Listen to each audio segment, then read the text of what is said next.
Hello, good morning. Welcome here to Prog Monster. My name is Murph. I am the host of this show, a show dedicated to progressive rock and other forms of rock music. So we're here with the series we're running for July. Yep, back at that series. This is episode number 23, or actually this is the 7th episode, or actually it's July 9th, so it's the ninth episode. The number 23 pick, for those of you who are new and are just starting to follow it, I've picked 31 albums from 31 that introduced me to 31 bands. I've put them in a kind of an order that I like, that I think have affected me the most. And I've picked 31 albums, and we are here to do one of them today. The album is Nectar's Tab in the Ocean. An album I discovered, I'm going to say about 3 years ago now, since we're coming up to the anniversary of the channel, which will be 3 years. This was one of the first albums that I listened to when I started up the channel. I had ordered about eight albums from this place in the States, which I really wasn't all that. The albums I was pleased with. The price I wasn't really pleased with, but this was one of two albums by this band, but this was the one that I listened to initially, got into this album, really liked this album a lot, and kind of brought Nectar to the forefront with me, and they've been there ever since. So this is their second studio album, released, I believe, let's get out my trusty bifocals here and give you a time. I think it was in 71, but I might be guessing here. Nope, I was wrong. It's actually in 72. The first album was in 71, but this was the one that I got initially and started listening to. And this particular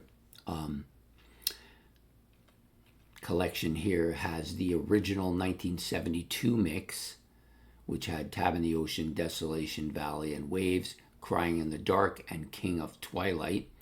And it also has the 1976 US mix release, which has Tab in the Ocean, Desolation Valley, and Waves, Crying in the Dark, and King of Twilight as well.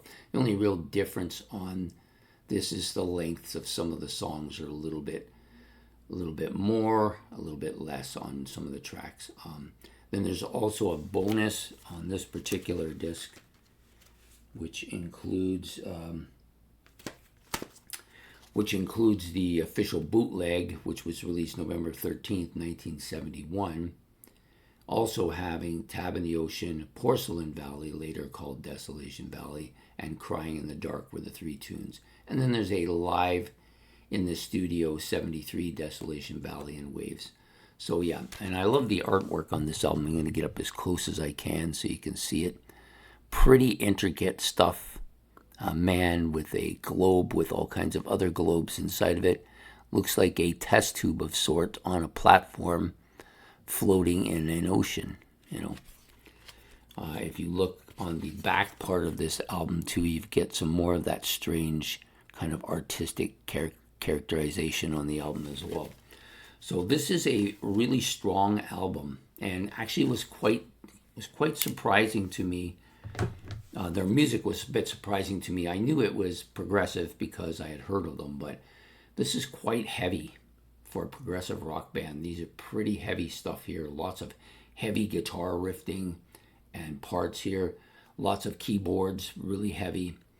And the songs are all memorable. All four of the songs here I like almost equally too. At times I've liked Crying in the Dark the most. Other times I've liked Tab in the Ocean the most.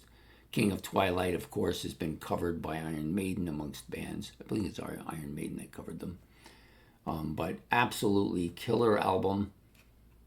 I don't think they have a better album than this one, although I do like some of their other stuff as well. But this one is the kind of the quintessential one for me at this point in time. That may change as I get a little bit more into the band. Quite a few of their members are gone now. Recently, Ron Howden died,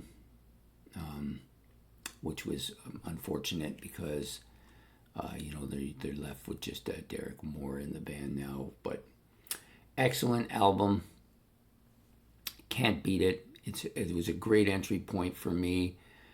People suggested this as the entry point, and they were bang on the money. I mean, you could probably go with their Journey to the Center of the Eye as their first one, and you wouldn't be out of place because a lot of the material from this was recorded during that period of time as well. I just think, for me, this is just a better album overall. So there you have it. So I hope you've liked this video.